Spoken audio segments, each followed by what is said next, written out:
तार चेहरा देखने वो मैं होई जु दीवानो। तार चेहरा देखने वो मैं होई जु दीवानो। मैं होई जु दीवानो। दुआर माता लिया बोला गे नहीं आवे ती मोर जामे लागे।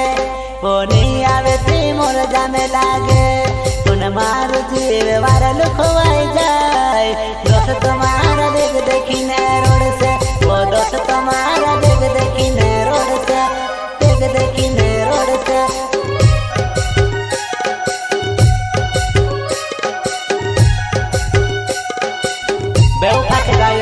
जितेंद्र रावत गांव पलासी वाले रावत रिकॉर्डिंग स्टूडियो पलासी।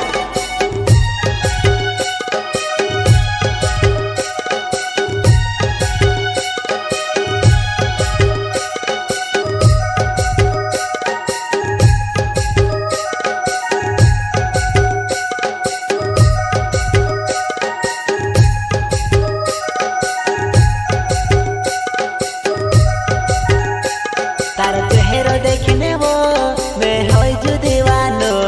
तार चेहरा देखने वो मैं होई जु दीवानो। मैं होई जु दीवानो।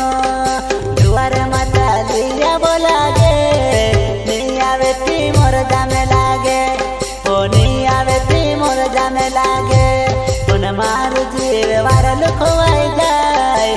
दोस्त तुम्हारा देख देखिने रोड से। वो दोस्त तुम्हारा देख देखिने रोड से।